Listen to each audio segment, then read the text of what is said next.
संस्कृत ही भारतातील अतिप्राचीन भाषा मानली जाते. भारतीय तसेच युरोपियन भाषांची ही जननी असून अनेक भाषांतील शब्दांचे उगमस्थान आहे. संस्कृत साहित्य हे केवळ गद्य पद्धतीनेच नव्हे तर पद्यातून म्हणजे काव्यातूनच प्राचीन काळापासून आत्तापर्यंत श्रवण माध्यमाने पोचलेले आहे. वेद, पुराण इत्यादी गुरु शिष्य परंपरेनेच अनेक वर्षे चालले आणि त्यानंतर जेव्हा पुस्तक परंपरा, प्रिंटिंगचे युग सुरू झाले तेव्हा कुठे या अमोल ठेव्याचे ग्रंथात रूपांतर झाले. संस्कृत सुभाषिते म्हणजे भारतीय लोकांच्या पिढ्यानपिढ्या साचलेल्या अनुभवाच्या खाणीच होत. सुभाषितातून आपल्याला केवळ भाषा सौंदर्याचे दर्शन नाही होत तर भारतीय संस्कृतीचे स्पष्ट दर्शन होते. संस्कृत साहित्य हे फक्त वाङ्मय नव्हे, विज्ञान, संस्कार, सुविचार जे जे भारतीय परंपरेने पुढच्या पिढीपर्यंत पोचावे असे सगळे त्यात आहे. सुभाषिते विशिष्ट प्रकारे छंदात बांधलेली असतात व म्हणून ती ताल व आणि लयबद्ध करून गाता येतात आणि सहज पाठ होतात. त्याचप्रमाणे सुभाषितातील संदेश कधी जुना होत नाही. हे सुभाषित घ्या. उद्यमेन हि सिद्ध्यन्ति कार्याणि न मनोरथैः न हि सुप्तस्य सिंहस्य प्रविशन्ति मुखे मृगाः. अर्थात केवळ मनोरथाने कार्यसिद्धी होत नसते तर त्यासाठी परिश्रम घ्यावे लागतात. हा पहिल्या ओळीचा अर्थ. तर दुसऱ्या ओळीत उदाहरणाने त्याची पूर्ती केलेली आहे. ती अशी: सिंह जरी कितीही बलाढ्य असला तरी झोपलेल्या सिंहाच्या तोंडात प्राणी थोडेच जाऊन पडतात. सिंहाला त्यासाठी परिश्रम घ्यावेच लागतात. अशाच प्रकारचे एक दुसरे सुभाषित आहे. हे पण जुने जरी असले तरी आजपर्यंत आपण त्याचा उपयोग करू शकतो. खलक करोति दुर्वृत्तम न्यूनम फलति साधुषु रावणेन ऋता सीता बंधनम सागरस्य तु. अर्थ असा: वाईट लोक दुष्कर्म करतात पण त्याचे फळ भोगतात साधू म्हणजे चांगले लोक. याला उदाहरण दिले ते असे: रावणाने सीतेला पळवले पण त्यामुळे बंधन मात्र समुद्रावर आले म्हणजे सेतू रूपाने. विषय कुठलाही असून द्या, त्यावर संस्कृतमध्ये एक तरी श्लोक नक्की असेल. उदाहरणार्थ विषय घ्या विनोद. विनोदी श्लोक अनेक आहेत. संस्कृत श्लोकांतील विनोदावर कितीतरी पुस्तके आहेत. त्यात गोव्यातील एका महाविद्यालयातील पूर्वींचे प्राध्यापक कैलासवासी सुरेश वाळिंबे यांची पण 2 पुस्तके आहेत. एक असा श्लोक बघा: उष्ट्राणाम हि विवाहेषु गर्दभाः शांतिपाठकाः परस्परम प्रशंसन्ति अहो रूपम अहो ध्वनिः. अर्थ असा: उंटाच्या विवाह प्रसंगी गाढव शांतिपाठ म्हणू लागले.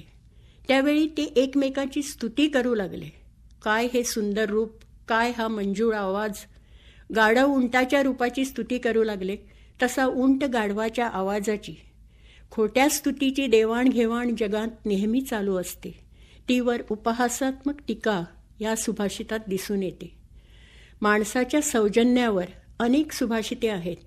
त्यातले एक सहज समजू शकतो असे सोपे सुभाषित आहे: भुक्त्वा तृणानि शुष्कानि पीत्वा तोयम जलाशयात दुग्धम यच्छन्ति लोकेभ्यः धेनवो लोकमातरः. वाळलेले गवत खाऊन आणि जलाशयातील केवळ पाणी पिऊन देखील गायी लोकांना दूध देतात आणि लोकांच्या जणू माताच होत. सद्गुणावर असंच आणखी एक सुभाषित: हस्तस्य भूषणम दानम सत्यम कंठस्य भूषणम श्रोत्रस्य भूषणम शास्त्रम भूषणैहि किं प्रयोजनम. हाताचा अलंकार दान तर कंठाचे भूषण सत्य बोलणे, कानांचा दागिना शास्त्र ऐकणे, तर इतर नकली अलंकाराची गरजच काय. ज्ञान, बुद्धी, विद्या यावर अनेक सुभाषिते आहेत. हे सगळे गुण गौरवान्वित आहेत. या गुणांचे महत्त्व सांगणारे हे सुभाषित: नास्ति विद्यासमो बंधुः नास्ति विद्यासमः सुहृद नास्ति विद्यासमं वित्तम नास्ति विद्यासमं सुखम. विद्येसारखा बंधू नाही, विद्येसारखा मित्र नाही, विद्येसारखं धन नाही आणि विद्येसारखं सुख पण नाही. अर्थात विद्या हीच बंधू, सखा, धन आणि सुख. पण अशी ही विद्या जेव्हा माणसाच्या डोक्यात असते तेव्हाच तिचा उपयोग, नाहीतर नाही. हे पुढच्या सुभाषितात दिसून येते. पुस्तकस्था तुया विद्या परहस्तगतम धनम कार्यकाले समुत्पन्ने नसा विद्या न तद्धनम. जी विद्या केवळ पुस्तकात आहे, डोक्यात नाही, आणि जे धन आपल्या हातात नाही, दुसऱ्याच्या हाती गेलेले आहे, ती विद्या आणि ते धन काम निघाले असता विद्या विद्या नव्हे व धन धन नव्हे. सुभाषितांचे महत्त्व असे की एका अत्यंत छोट्या 2 चरणाच्या काव्यात सुद्धा कितीतरी अर्थ भरलेला असतो आणि सदाचारास प्रवृत्त करतो. हे काव्य पण नित्य नूतन वाटते आणि वाचल्याने किंवा पाठांतराने डोक्यात सुविचार निर्माण करते. हे सुभाषित पहा. यो न ददाती न भुंक्ते सती विभवे नैव तस्य तद्द्रव्यम तृणमय कृत्रिम पुरुषो रक्षती शस्यम यथा परस्यार्थे. वैभव असताना जो दान करीत नाही, की स्वतः उपभोग पण घेत नाही, त्या माणसाचे ते द्रव्य नसतेच. गवताचा केलेला बनावट मनुष्य म्हणजे बुजगावणे ज्याप्रमाणे दुसऱ्यासाठी शेतातील पीक राखतो, त्याचप्रमाणे हा माणूस दुसऱ्यासाठी धनाची राखण करतो. संस्कृत काव्यांत अनेक प्रकार आहेत. त्यातला एक समस्यापूर्ती हा प्रकार आहे. समस्यापूर्ती ह्या काव्य प्रकारात शेवटचा चरण विसंगत अर्थाचा वाटतो, पण त्याच्या आधीचे चरण असे रचतात की शेवटचा चरण त्यांच्यामुळे अर्थपूर्ण होतो. उदाहरणार्थ, कस्तुरी जायते कस्मात को हंती करिणाम शतम किम कुर्यात कातरो युद्धे मृगात सिंह पलायते. मृगात सिंह पलायते या चौथ्या चरणाचा अर्थ होतो हरिणापासून सिंह पलायन करतो. पण हा विसंगत अर्थ पूर्वीच्या 3 प्रश्नरूपी चरणामुळे सुसंगत होतो, कारण चौथ्या चरणात 3 प्रश्नाची उत्तरे सापडतात. कस्तुरी जायते कस्मात म्हणजे कस्तुरी कोणापासून निर्माण होते? मृगात म्हणजे हरणापासून. को हंती करिणाम शतम 100 हत्ती कोण ठार मारतो? उत्तर सिंह म्हणजे सिंह. किम कुर्यात कातर युद्धे भेकड माणसाने युद्धात काय करावे? पलायन म्हणजे पलायते. अशा प्रकारे मृगात सिंह पलायते हा चरण आपल्यासमोर अर्थपूर्ण होऊन येतो. समस्यापूर्ती हा अनेकातला एक काव्य प्रकार आहे. भर्तृहरी या कवीने नीतिशतकममध्ये 10 काव्य पद्धती दिल्या आहेत आणि प्रत्येक पद्धतीचे 10 श्लोक मिळून 1 शतक श्लोकांचे हे नीतिशतकम.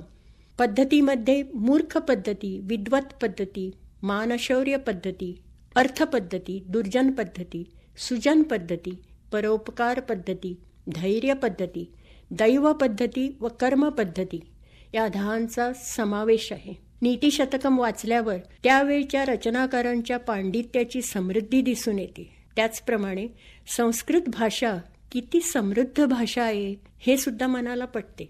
संस्कृतनेच भारताला व विश्वाला भास कालिदासासारखे रचनाकार दिले. भारतीय बुद्धिमत्तेचा, संस्काराचा साक्षात्कार म्हणजेच संस्कृत. संस्कृत ही केवळ सुभाषिताने नटलेली भाषाच नव्हे, तर सप्तसुरांचा जणू संगमच आहे. या भाषेतील कुठलीही रचना आपल्या त्या कृतीत किती सखोल अभ्यास केला गेला आहे हे दाखवून देते. भारतीयता, आचार विचारांची समृद्धी पुरेपूर दाखवणारी ही भाषा आठवण करून देते रामायणातील ओळींची.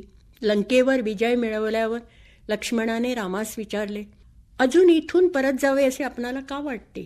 तेव्हा राम म्हणतात, लंका सुवर्णाची असून सुद्धा मला आवडत नाही. आई व जन्मभूमी मला स्वर्गापेक्षा प्रिय आहेत. अपि स्वर्णमयी लंका न मे लक्ष्मण रोचते जननी जन्मभूमीश्च स्वर्गादपि गरीयसी. अशा प्रकारे संस्कृतच्या प्रत्येक सुभाषितात संस्कार लपलेले आहेत. जयतु संस्कृतम.